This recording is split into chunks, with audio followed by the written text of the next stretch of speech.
Let's move from that. We're going to do this backwards today. We're going to start with the game that's fresh in our heads. We're recording this Sunday, literally like 20 minutes after the Bayern Werder Bremen game ended. This was Werder Bremen's first win at the Allianz Arena since 2008. First time in 4 years Bayern haven't scored at the Allianz. Stefan,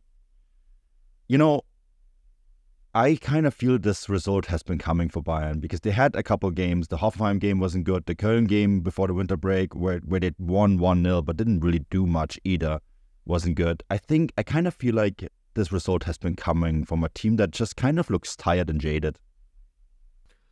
Yeah, I think that's a good way of putting it. It was such a bizarre performance from Bayern because leading into it, there was all this talk about their winter training in Portugal and the team building exercises and how that was going to fix all their problems. Not to mention the fact that they just had an extended period of time off, obviously due to the winter break. And like a lot of teams, actually, we've seen in the Bundesliga, we saw it maybe with Leipzig last week, and we'll also talk about them later in the show, but it feels a lot like a lot of these teams are just coming back from that time off, and not a lot has really changed, and that's certainly the case with Bayern.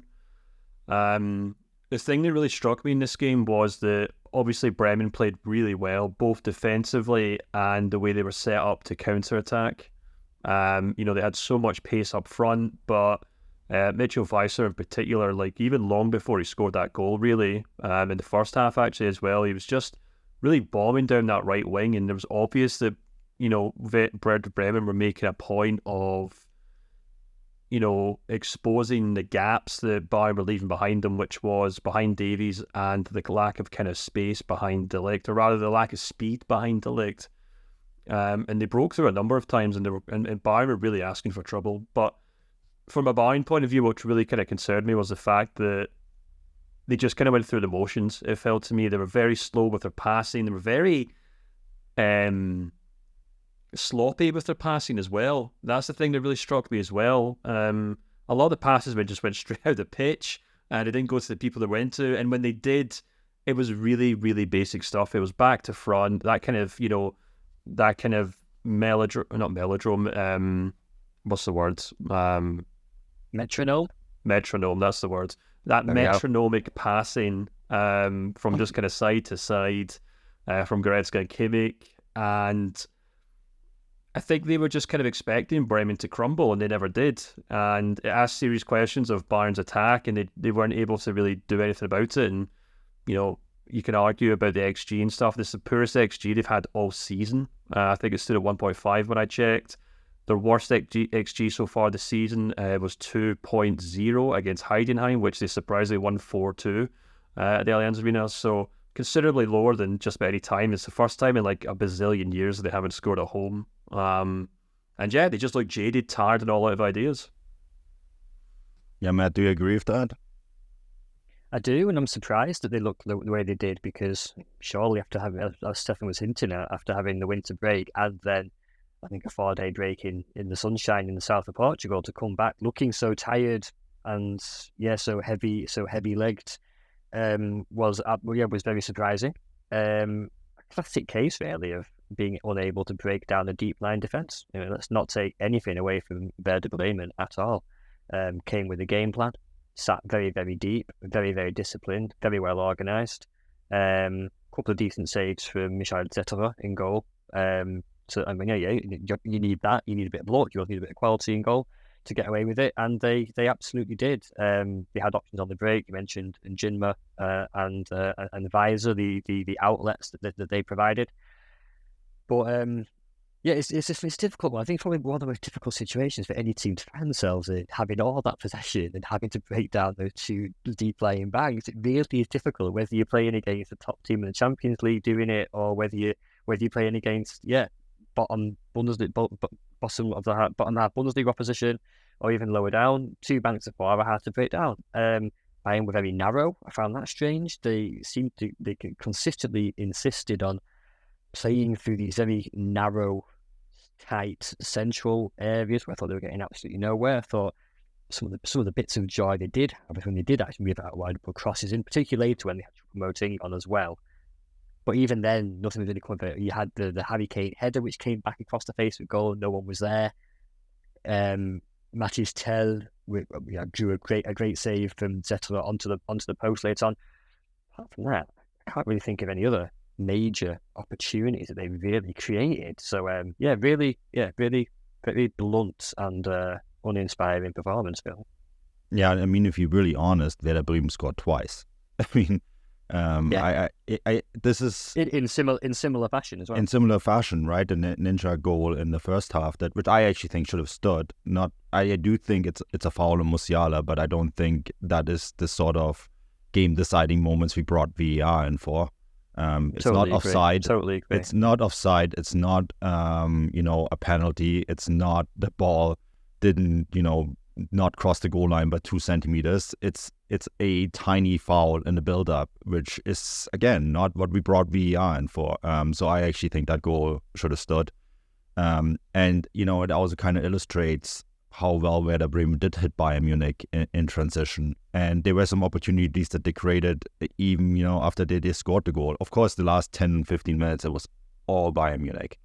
Passing the ball around the box, having all that possession, but it felt kind of almost like meaningless possession. And you know what I thought was really interesting, and we've talked about this in the bonus show last week, I think, Stefan, with when we talked about strikers, is like when a team's going to figure out that if they shut down the pipeline between Leroy Sané and Harry Kane, they effectively end Harry Kane's hot streak.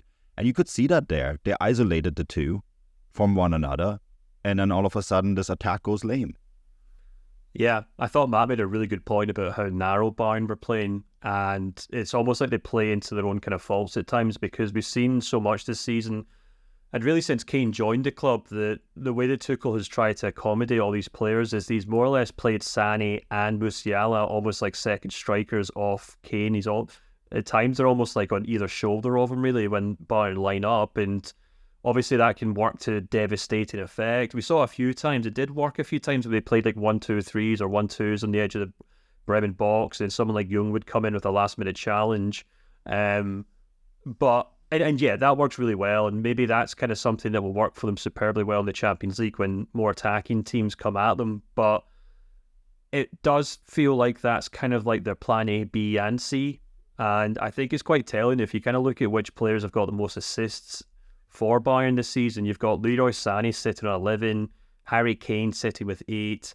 Then it's Thomas Müller on 7. And he's only played 867 minutes, which is about less than half what you'd expect from a player who's obviously a starter.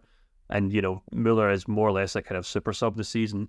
But the fact that Müller has more assists than Coman and Musiala combined, I think is quite telling. Coman in particular actually feels to me like a real victim of this new system, of these new tactics.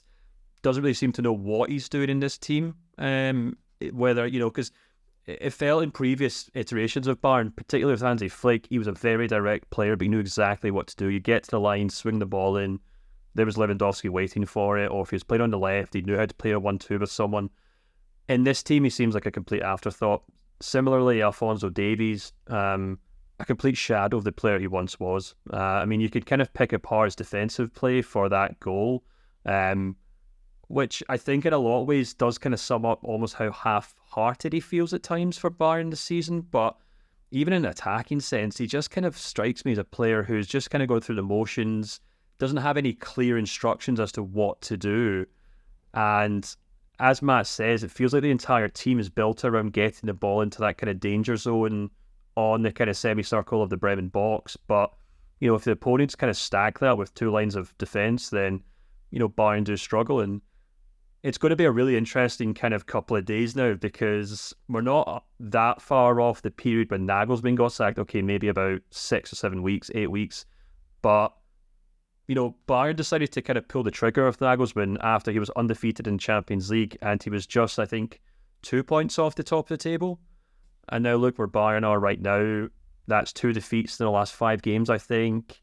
Not exactly a team pushing for the Champions League this season. There's nothing to say they can't win it, but I don't think many people can consider them among the favourites, considering their form. And as you said, man, at the top of the show, like the Bayern fans in our kind of subscriber chat were going off their heads. And for week after week, we do hear them saying, look, this isn't fun to watch. It's not entertaining. And how is this any better than what we had under Nagelsmann? I think we said a couple of times at the start of the season when criticism of Bayern came up that we said, well, in mitigation for Thomas Tuchel, they had a bit of a car crash of a summer transfer window, which left them short all across the squad. And I remember making the argument myself on several occasions that, let's just wait until January then and let's see where they are when it comes to the business end of the season for Bayern. We're approaching it now. Knockout stage of the Champions League. They came through the group with flying colours. Knockout stage of the Champions League is around the corner. Title race really picking up in earnest. They're now 7 points behind Leverkusen, albeit with that game in hand. Is that this week? I believe, isn't it? At home to Union. Is it Tuesday or Wednesday this 24th. Yes. Yeah, that'll be.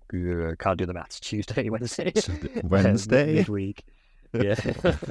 And yeah, they go into this stage of the season, at least as it stands, not having made those additions. Okay, obviously Dyer arrived. I think that's sensible. Absolutely.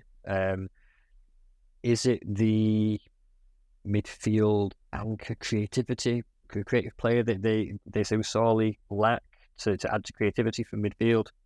No. And obviously we've got a few days left out in January. Who knows what they might do? But yeah, I think that sort of mitigating argument that we used is slowly getting to the point where it's no longer valid, and be interesting to see where they go. Also, one last thing: is it fair to say that, and maybe it's nitpicking a bit, that was Harry Kane's worst performance to Bayern? Yes, that's fair to say. I want to move this on to the next game, and there's some really interesting points that both of you guys made. Bayern Munich, and this needs to be pointed out, their current points per game average is 2.41. So with all the negative, this is still a breathtaking pace that they're taking there. Unfortunately for them, there's another team that plays a very similar style of football